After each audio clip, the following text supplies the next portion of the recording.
The late autumn breeze rustled the leaves across the cobbled streets of Fairhill, a small town that prided itself on its peace and quiet. But that morning, the stillness was interrupted by the rumble of engines and the echo of heavy boots. In the center of the square, a young girl sat silently in her wheelchair, dressed in a white cotton dress with lace at the cuffs. Her blonde hair shimmered under the pale sun, and at her side stood a large German shepherd, unmoving and alert. The dog's name was Shadow, and he never left her side. The men came in loud and bold, dressed in black leather vests and riding massive motorcycles that growled like thunder. They were known as the Black Ridge Brotherhood, feared by most, respected by few. Duke Maddox led the pack, a bald, bearded man with arms like tree trunks and eyes that had seen too many fights. Behind him followed Tanker Briggs, Slick Monroe, and Eli Mercer, each one rough, tattooed, and grinning with the kind of arrogance that only came from owning every room they entered. But today they didn't expect to be ignored, especially not by a little girl and her dog. Duke's boots thudded against the pavement as he approached the girl. Shadow's ears twitched, but he didn't move. His dark eyes were locked on Duke, reading him. The tension was subtle but heavy, like the air before a summer storm. Duke chuckled and tilted his head. "Well, look at this. Princess rolled out here like she's guarding the whole town," he sneered. "And what's that by your side, sweetheart? A toy dog." The others laughed, especially Slick, who crouched to get a closer look at Shadow. "What's his name, huh? Fluffy? Bet he does tricks for treats." His tone was mocking, but there was a flicker of uncertainty in his eyes as he noticed how still the dog remained. Lily Prescott looked up, her voice soft but steady. "His name is Shadow, and you shouldn't try to touch him." Roy Tanker Briggs raised an eyebrow, glancing at the dog's posture. "He's not barking, just watching. Weird." Duke scoffed and lifted his boot as if to provoke. Shadow let out a low, chilling growl, the kind that made your blood run cold. Before Duke could do anything, a porcelain coffee cup crashed to the sidewalk nearby. An old man standing outside the cafe had dropped it, his face pale. "That dog," he muttered, stepping forward slowly. "I know that look. I'd recognize that training anywhere. That dog was trained by Jack Prescott." The name cut through the air like a blade. Duke froze. The laughter stopped. Shadow didn't move an inch. Lily's eyes never left Duke's face as she added, without emotion, "He was my father." The street fell into dead silence. And for the first time that morning, the Black Ridge Brotherhood didn't feel so bold. Duke took a step back, but not out of fear. At least that's what he told himself. The name Jack Prescott stirred something in him, a memory long buried beneath years of road dust and whiskey. He glanced at the others, hoping to see mockery or disbelief in their faces. Instead, he saw hesitation. Even Slick, the loudest among them, looked like he was doing the math in his head. Jack Prescott wasn't just a name from a story. For men like Duke, it was legend, more ghost than man. Walter Cranston, the old veteran who dropped his cup, approached slowly. His cane tapped the pavement with each step. He looked straight at Duke, then down at Shadow, his voice low and sure. That dog wasn't trained to sit and fetch. He was trained to protect lives, to disarm armed men in seconds, to sense fear, aggression, lies. If this is Prescott's dog, you'd better think twice about testing him. Lily sat quietly in her wheelchair, but her posture said everything. She wasn't afraid. Shadow sat at her feet like a silent statue of judgment, his eyes never leaving the men. "My father disappeared 5 years ago," she said, her voice firm. "They said it was a training accident. But it wasn't. He was working on something secret, something only a few people knew about. And before he vanished, he left Shadow with me." Eli Mercer, the quietest of the group, stepped closer and squatted near the girl. Not too close. He wasn't mocking like the others had been. He studied her expression, then the dog's body language. "If that's true, kid, why are you here? Just sitting in the middle of town like you're waiting for someone?" His tone wasn't harsh, more curious than suspicious. Lily glanced at the buildings around them, then back at Eli. "Because someone's been following me. I thought if I sat here long enough, They'd show themselves. And I was right. It wasn't you, though. She turned her gaze toward the far end of the street. A black car sat parked in the shadows, its windows too dark for any reflection. They've been watching since yesterday. I know Shadow senses them, and I know they're not here for anything good. The men turned slowly to look. None of them had noticed the car until that moment. Duke's jaw tightened. He didn't like being surprised, especially not by something that made his instincts prickle. Lily's voice, calm as ever, cut through the tension. My father trained Shadow to protect one person at all costs, me. So if they're here for me, then they're in trouble. The sound of a car engine humming low and steady filled the silence like a warning bell. The black sedan hadn't moved an inch since Lily pointed it out, but now its headlights flicked on dim, cautious, like eyes trying to adjust to daylight. Duke's hand instinctively went to the chain hanging from his belt. Not for show this time. He had the sudden, gut-deep feeling that whatever was inside that car was far more dangerous than a group of leather-clad bikers. Slick took a few steps toward the sidewalk, squinting at the vehicle. Government? Feds? Who else drives around town in a car like that and just sits? He muttered. Eli didn't answer right away. Instead, he pulled out his phone, pretending to check something, but really using the camera to zoom in on the plates. No tags, no state name, just numbers and a barcode. He swallowed hard. That's not local. Hell, that's not even normal. Tanker, silent and still like a bear sensing an approaching storm, took position behind Lily's wheelchair. His instinct to protect had kicked in without being asked. Shadow turned his head slightly and let out a short, low bark. Not loud, but sharp. Lily responded immediately, her hand resting gently on his back. She whispered something to him, so quietly that none of the men could hear. But Shadow's body stiffened, his eyes now fully locked on the car. Walter Cranston stood on the edge of the sidewalk, barely breathing. They're not here for a friendly chat, he said to no one in particular. That kind of silence? That's tactical. That's training. They're waiting for a signal. Duke didn't need to hear more. He stepped forward into the street, arms crossed, chin lifted. You got eyes on us. Now show your damn face.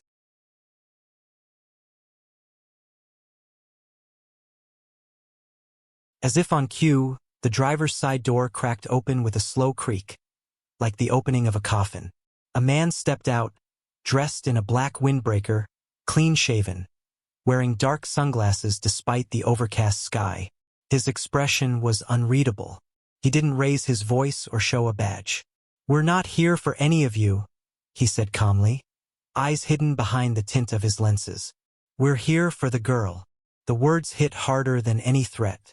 Duke stepped between Lily and the stranger without even thinking. Shadow growled now, deep and guttural, his chest rising. Lily didn't blink. She looked the man straight in the face. My father told me this day would come. He said you'd pretend to be something you're not. But I know who you work for, and I know what you're trying to find. The man tilted his head slightly, as if amused or intrigued. Then you also know, this isn't a request. Duke didn't move. His boots were planted firmly in the middle of the street, arms still crossed, but his jaw tightened as the man in black took a step forward. You must not hear too well, Duke said, his voice low and gravelly. You're not taking her anywhere. The man didn't flinch. Instead, he calmly reached into his jacket pocket and pulled out a small leather badge case. He flipped it open for just a second, long enough to reveal a federal insignia none of them recognized. Then he tucked it back inside. You can call me Agent Harlan, the man said coolly. We have authorization under Executive Directive 88 to take custody of Lily Prescott. She is classified as a protected asset. His words were clean, clinical. He spoke of Lily like she was an object, not a child. And that was Duke's breaking point. He stepped forward, closing the gap between them. I don't care what title you hide behind. You're not laying a finger on her. Tanker growled under his breath.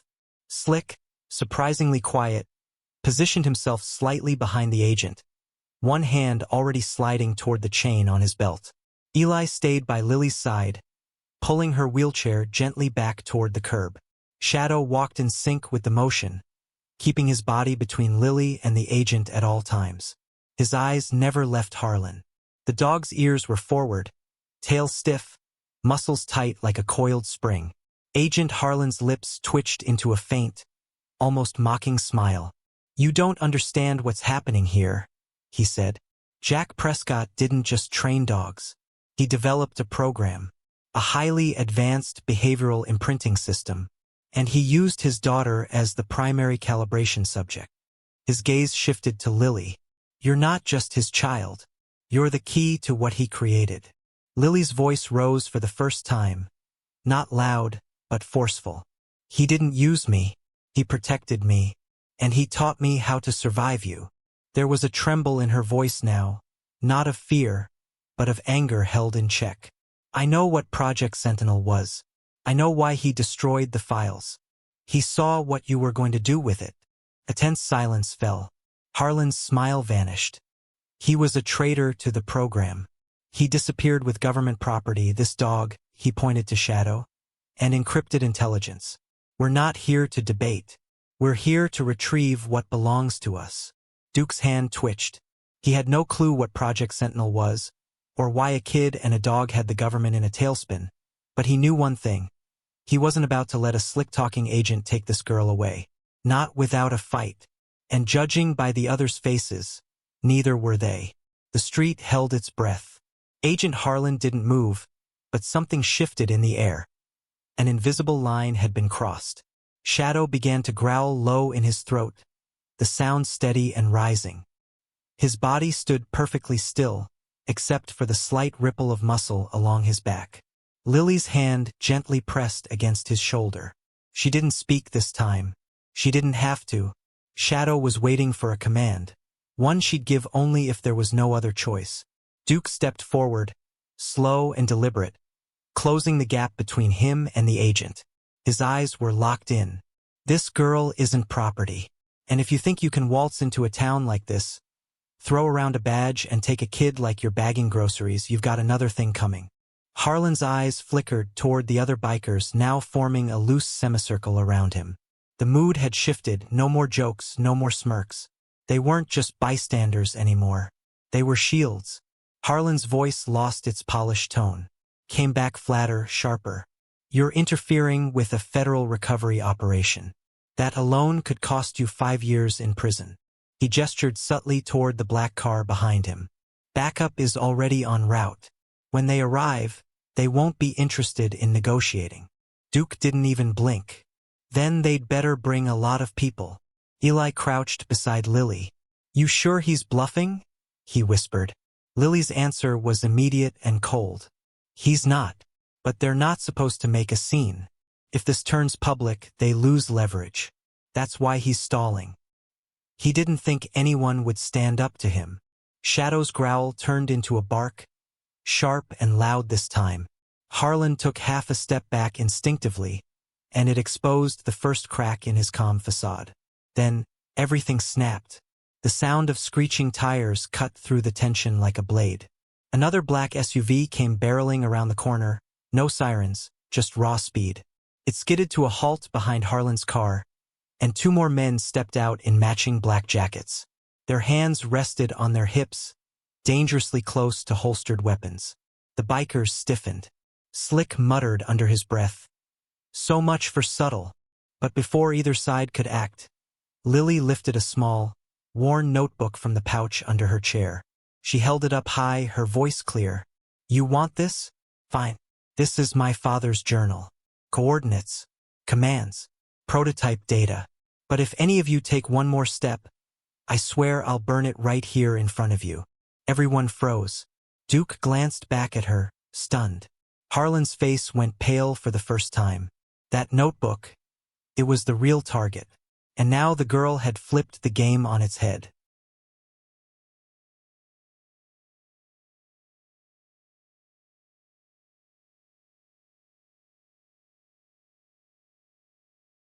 Agent Harlan didn't blink, but his jaw tensed.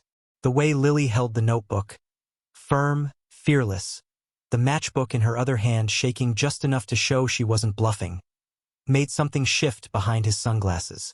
For the first time since stepping out of the car, he realized he wasn't in control anymore.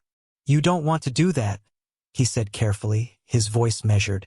"Destroying that journal would be a federal offense." Lily's eyes narrowed. "So is threatening a child in broad daylight." Her thumb brushed the side of the matchbook. The pages of the journal flapped slightly in the wind, brittle from age and covered in her father's tightly written notes. She'd read it cover to cover. It wasn't just about dog training. It was about programming loyalty, instinct recognition, behavior triggers, stuff she didn't even fully understand. But she knew one thing: it was dangerous in the wrong hands. Behind her, Eli muttered, "Is that thing really all they care about?" Duke answered without looking away from Harlan. "That notebook's not a memory. It's leverage. They've probably been chasing it since Jack vanished." Tanker stepped closer to Lily, shielding her flank as the two new agents circled, trying to cut off any exit. Shadow's body turned with them, tracking each step, lips curled back over his teeth. Harlan raised both hands slowly, as if to calm things down. "Listen, we don't want to fight. Not here. You've made your point," he said. "But that book contains protocols the government paid for. That information belongs to national defense. Your father stole it." Lily's voice was quiet, but every word hit like a hammer. "My father didn't steal anything. He saved it from you." She stared into Harlan's expressionless face. "He saw what you were turning it into. Mind control disguised as obedience. You didn't want soldiers, you wanted weapons." The second SUV's passenger finally stepped forward, tall, lean, clean-cut. No sunglasses. He looked directly at Lily with something colder than anger in his eyes. Calculation. "If you burn that book," he said, "you become a threat, not just a runaway. We'll treat you accordingly." Before Duke or any of the others could respond, Lily struck the match. The tiny flame danced, inches from the paper. Harlan flinched. The clean-cut agent took a step forward. Shadow barked once, loud and sharp. It was the kind of bark that said, "One more step and you'll regret it." Lily didn't drop the match, but she didn't light the book either. Her eyes were locked on the men in black. "Then you'd better think real hard about what happens next. Because this isn't about me anymore. It's about what you do now, with the whole town watching." The stillness that followed Lily's words was thick enough to crush the air. Conversations in nearby shops halted. A man pushing a stroller across the square stopped in his tracks. Even the wind seemed to hold its breath as everyone turned to see what the men in black would do next. The people of Fairhill weren't the type to get involved in government business, but they were also not blind. A child holding a match to a notebook while surrounded by bikers and government agents? That was something no one could ignore. Duke took a step back, not in retreat but to open the circle. His eyes scanned the faces around the square.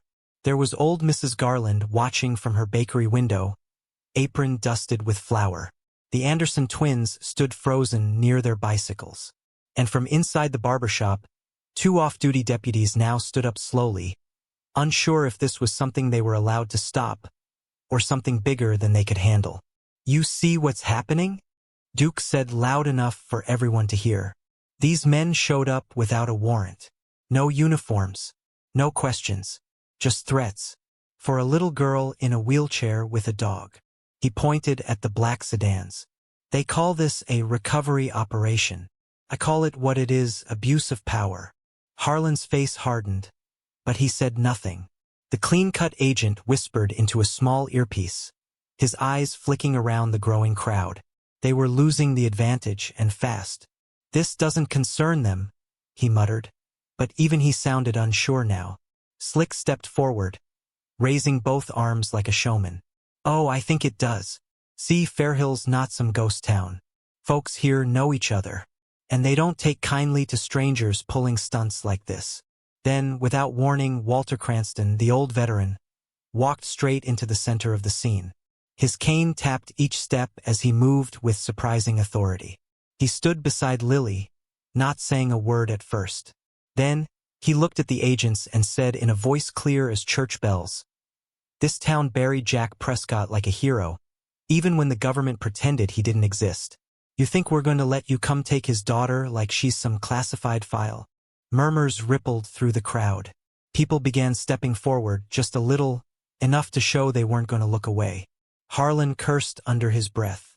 They'd been trained for resistance. But not this kind. Not the kind where decency turned into defiance, and a girl with a notebook became a symbol. And for the first time since arriving, the agents looked unsure of who actually had the power now. Agent Harlan's hand hovered just above his belt, close to his concealed firearm. Not in a threatening way, at least not yet, but enough for Duke to shift his stance. It was the kind of movement that made men like him decide what came next. One wrong breath, one twitch too fast, and things would spiral. The Black Ridge boys knew that posture. So did Shadow. The German shepherd stood absolutely still, eyes fixed, ears pointed forward, reading every flicker of tension in the air. Lily hadn't moved. She held the match in her hand like it was more powerful than any weapon in the square. The journal, still open on her lap, fluttered softly in the breeze. Her face was calm, but behind her eyes was something burning. Something that looked a lot like her father's stubborn defiance. She didn't have to speak again. She'd already said everything. Now it was the agent's turn to decide how far they were willing to go. Harlan exhaled through his nose, then stepped back half a foot and lifted his radio to his lips. "Stand down," he said. The words weren't loud, but they echoed. The two agents near the SUV froze. One of them looked confused, as if the order had come from someone else. But they obeyed. Hands dropped from weapons. Shoulders relaxed. The car engines rumbled low but stayed in place.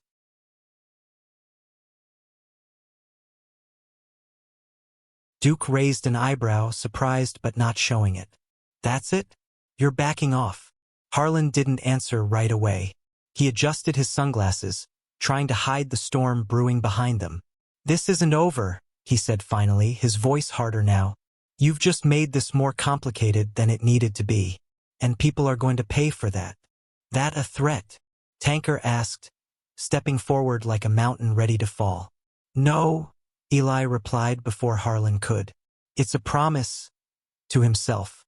He lost control. Eli turned to Lily. They didn't expect resistance from a kid. They thought they could scare you into giving up the journal. Lily let the match fall to the ground. She didn't light it. Not yet. But the message was clear. She could have. She still could. "If you come back," she said quietly, "bring truth instead of threats. Because next time I won't hesitate." Without another word, Harlan turned and walked toward the car. The others followed, not in defeat but in retreat. Tactical. Temporary. But everyone watching knew. Something deeper had just cracked. The agents came looking for a file.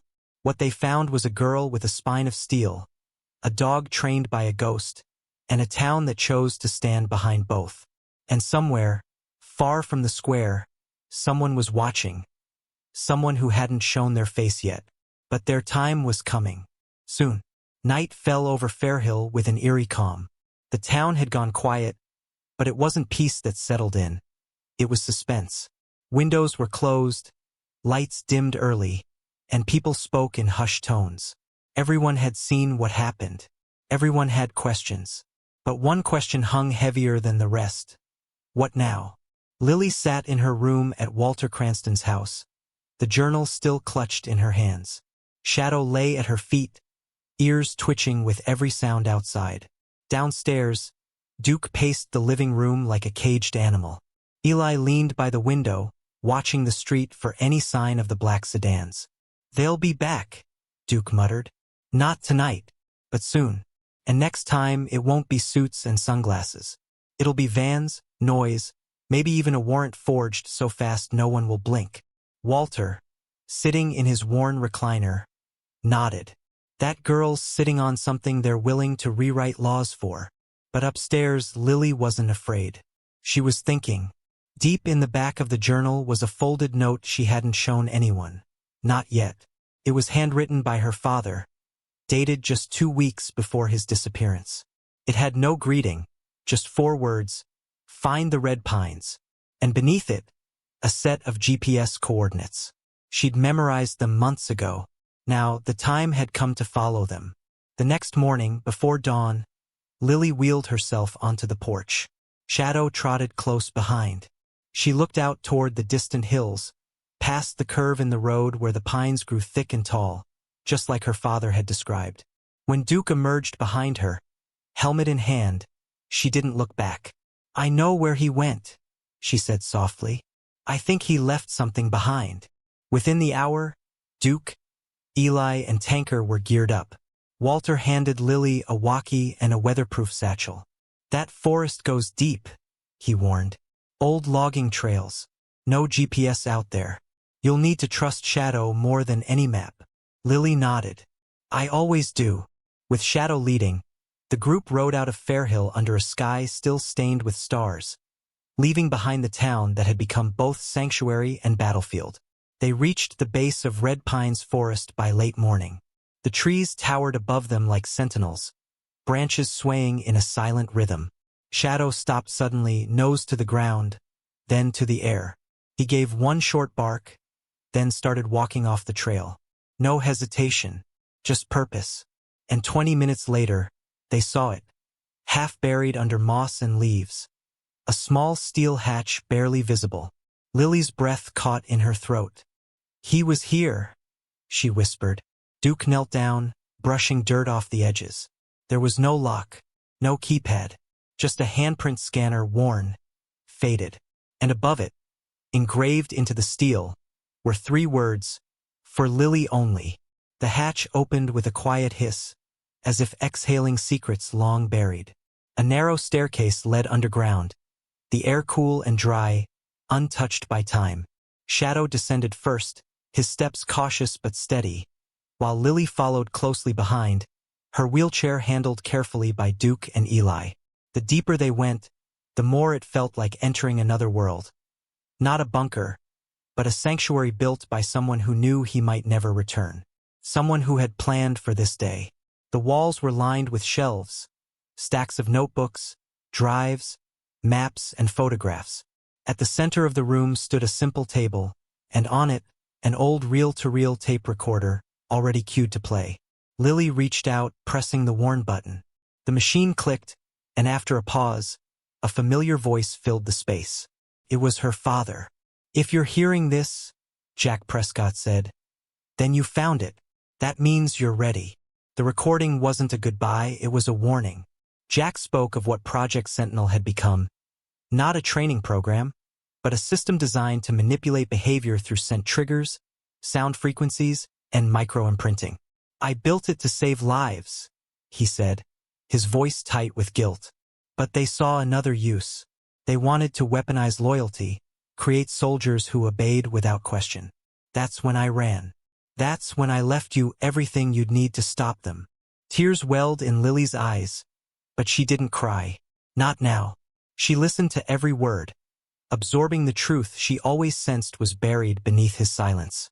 Jack had left her Shadow not just for protection, but as a key, both literally and symbolically. Shadow had been trained not just to defend her, but to respond to coded commands, hidden patterns, and even emotional cues that only Lily could trigger. On the far wall, Duke found a steel cabinet filled with labeled drives. "This is everything," he said, astonished. "Blueprints, experiments, names." Eli read some of the files aloud. Government officials, scientists, contractors. "They weren't just building control systems," he muttered. "They were building control. Period." It was more than anyone expected, and more dangerous than any of them were ready for. Lily turned off the recorder and looked around the room one last time. "We can't keep this," she said. "Not hidden, not hoarded. We have to expose it." Her voice was steady, no longer that of a child caught in a storm, but someone who'd walked through it and come out the other side. Duke nodded slowly. "Then we go public. We show the world what your father died trying to protect." As they left the underground shelter and stepped back into the daylight, something had changed. Not just in Lily, but in all of them. What began as a standoff had become a mission. The girl, the dog, and the bikers who stood beside her weren't running anymore. They were ready for war. But this time, the truth was on their side.